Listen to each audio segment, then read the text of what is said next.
Seja bem-vindo ao canal, meu nome é Danilo e hoje esse podcast a gente vai comentar sobre o plano de afrouxamento da quarentena. A ideia do governador João Dória de retomar a atividade econômica do estado após a crise de Covid-19, né? Ou enquanto a crise for diminuindo, a ideia do governo é retomar com algumas atividades, respeitando critérios científicos, né, da saúde, né, do seu comitê de combate ao Covid-19, levando em conta também questões regionais, já vista que nós temos 1/3 das cidades paulistas com casos de internação e de óbitos por coronavírus, mas que tem algumas cidades que realmente não apresentam uma evolução significativa do ponto de vista de ocupação de leitos ou que ameacem colapsar o sistema público de saúde. O infectologista Davi Wippe, que é a pessoa que coordena, né, ele é o chefe do comitê de contingência da Covid-19 em São Paulo, ele afirmou nessa entrevista coletiva concedida pelo governador e outros especialistas do governo, ele afirmou que São Paulo conseguiu achatar a curva, né? Então ele destacou a importância das medidas de isolamento social que houve em São Paulo, e com isso, obviamente, impacta diretamente na diminuição do número de infectados, né? Então eu vou deixar aqui embaixo no link algumas notícias, né, que eu separei para comentar nesse podcast. Então, o ponto principal é esse, que as medidas que foram tomadas por São Paulo lá atrás, elas impactam diretamente agora nos resultados que são apresentados, né, nos balanços que o governo publica diariamente.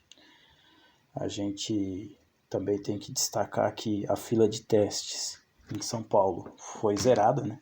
Então havia um problema com a identificação e a notificação dos casos de Covid, mas o presidente do Instituto Butantan, o Dimas Covas, ele afirmou que era uma fila de 17 mil testes, mas que já foi zerada. Então São Paulo hoje tem aproximadamente 36 mil testes já realizados, né? Bom, voltando a falar da quarentena, havia sim, obviamente, uma pressão dos setores da economia junto ao governador para a retomada dessa atividade. Então, São Paulo está na segunda prorrogação de quarentena, porque o primeiro decreto ele datava de 23 de março e ele passou a vigorar de 24 de março até 7 de abril. Então, em 7 de abril, o governador ele prorrogou até 22 de abril o decreto, e do dia 17 ele já, antecipando o dia 22, que no caso foi ontem, né? Eu estou gravando isso aqui na madrugada do dia 23. No dia 17 de abril ele prorrogou até o dia 11 de maio. Então, realmente é um prazo longo aqui para o estado como São Paulo, que é a principal capital do país, né? No ponto de vista de movimentação econômica, financeira, é um dos principais estados, né, que ajudam inclusive a compor o PIB nacional, né? Então não adianta você querer apagar o fato de que São Paulo é importante e ele acaba sendo como que eu posso dizer? Ele acaba sendo assim, se a gente levar em conta que o governo federal tem uma postura em relação ao vírus e São Paulo está tendo uma postura completamente diferente, as pessoas que não concordam, os governadores que não concordam com as diretrizes estabelecidas pelo governo federal, eles acabam olhando para São Paulo como um exemplo a ser seguido, de certa forma.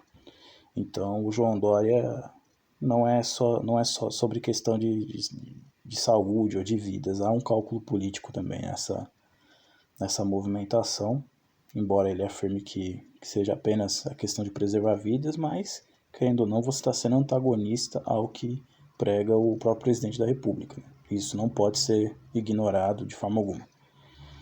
Então, é muito importante as diretrizes que São Paulo toma, e é importante que essas informações elas sejam baseadas em dados científicos.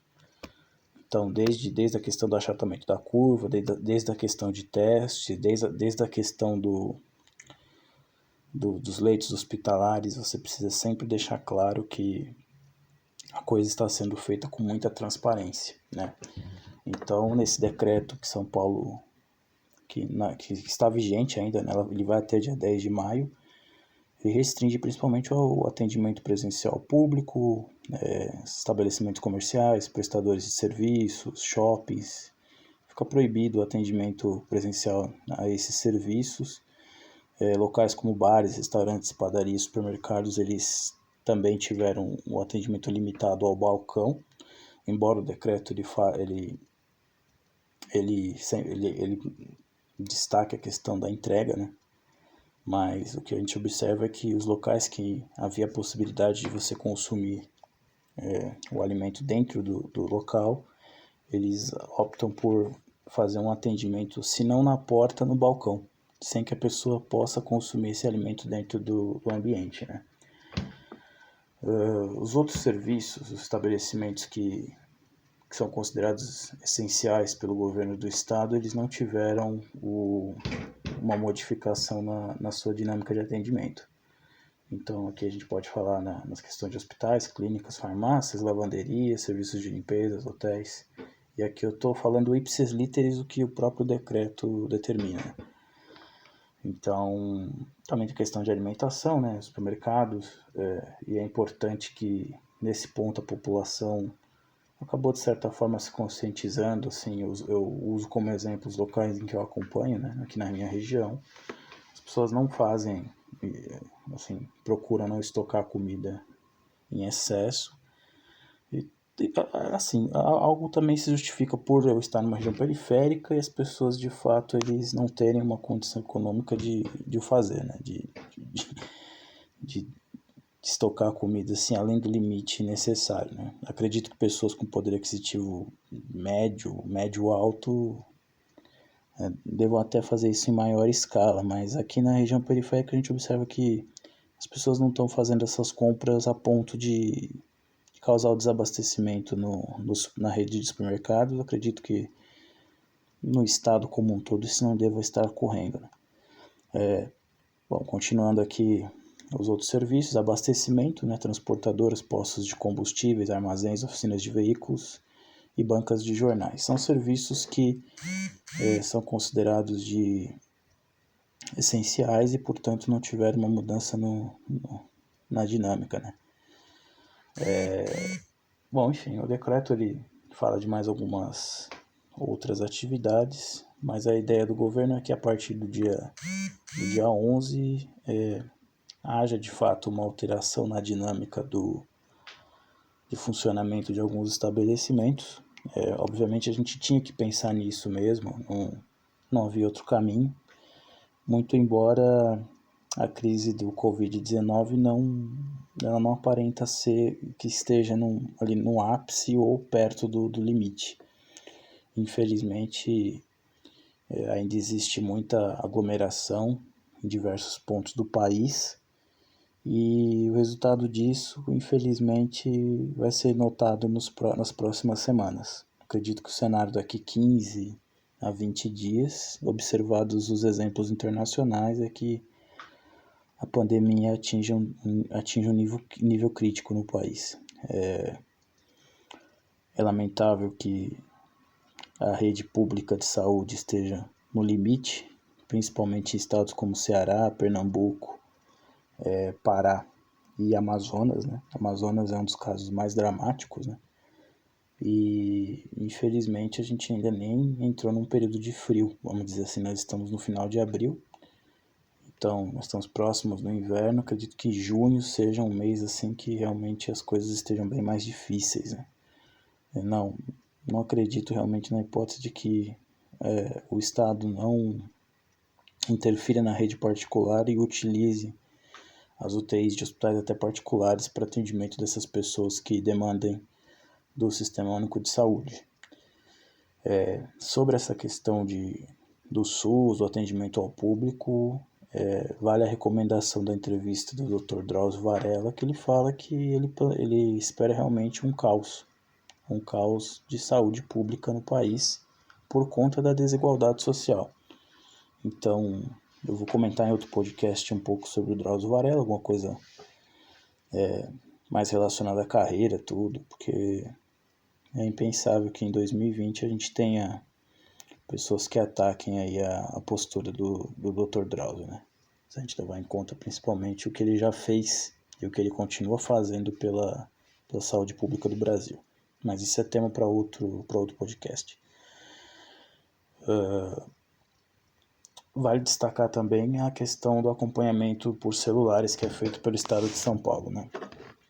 São Paulo, o governo do estado ele disponibilizou um site onde é possível acompanhar a questão do isolamento, né?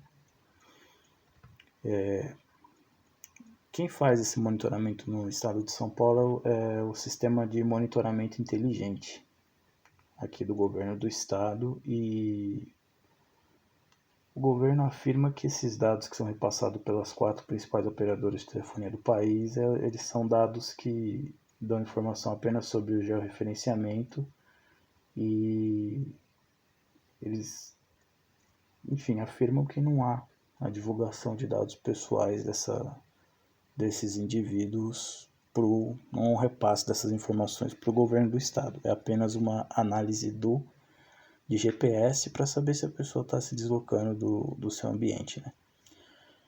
Tenho minhas ressalvas, mas já li reportagens falando que existem realmente diferenças de monitoramento. E se de fato não há a individualização de cada aparelho de celular com as suas informações pessoais, principalmente sobre redes sociais, tudo, acredito que não tenha maiores problemas, porque o bem que se busca é maior, né? A gente está falando de vidas humanas e a gente não pode se ater ao fato de que a informação do GPS não é importante, portanto nós não vamos repassar ao governo. Não, não é isso, a gente não pode pensar dessa forma nesse momento. Então, é importante que esses dados sejam repassados se forem da forma como o governo afirma, né? Então o governo ele criou um site que eu vou deixar aqui também na descrição, onde você pode acompanhar por município qual que é a porcentagem de isolamento desse local. Então é mais uma ferramenta de transparência, né? Nós vivemos momentos conturbados, né? Eu vou falar em outro podcast da questão do ministro da Saúde, mas você não pode ficar tão no escuro, você não pode deixar a população tão desinformada, tão sem ponto de vista das ações que um órgão importante como o governo federal ou até o governo do estado de outros estados vão realizar acerca de um problema grave de saúde pública que é o coronavírus, né?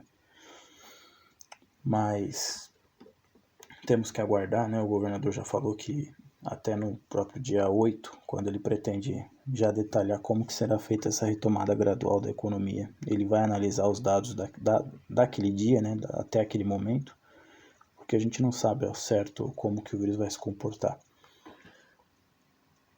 Existe aí a questão da testagem, né? O Estado, ao zerar a fila, mostra que está comprometido em testar o máximo de pessoas possíveis, né? Vamos ver se a gente consegue manter esse achatamento por um longo período, e que essa volta gradual seja suficiente para aos poucos a gente voltar a uma vida, ao novo normal, né? Que, como definiu o presidente da OMS, né? Ele falou que a gente vai viver um mundo agora, um novo normal. Então, seus comportamentos eram era de uma forma até o surgimento do Covid e a sua progressão. A partir do pós-pandemia, a gente já tem uma nova forma de convivência, né? Então vamos esperar quais são as medidas que o governo vai adotar nos próximos dias, né? Basicamente é isso, né? Já comentei um pouco sobre isso, não tem muito o que falar, né, a respeito do que vai acontecer após o dia 10 de maio, porque a gente ainda tá, pode parecer que não, mas do dia 23 ao dia 10, muita coisa vai mudar, vocês podem ter certeza. Então é esperar que as coisas, pelo menos para algumas cidades de São Paulo, voltem ao normal quanto antes. Lógico que a gente tem que levar em conta a vida das pessoas, né? E que isso seja feito da maneira mais segura possível. Beleza? Então é isso aí, pessoal. Um abraço.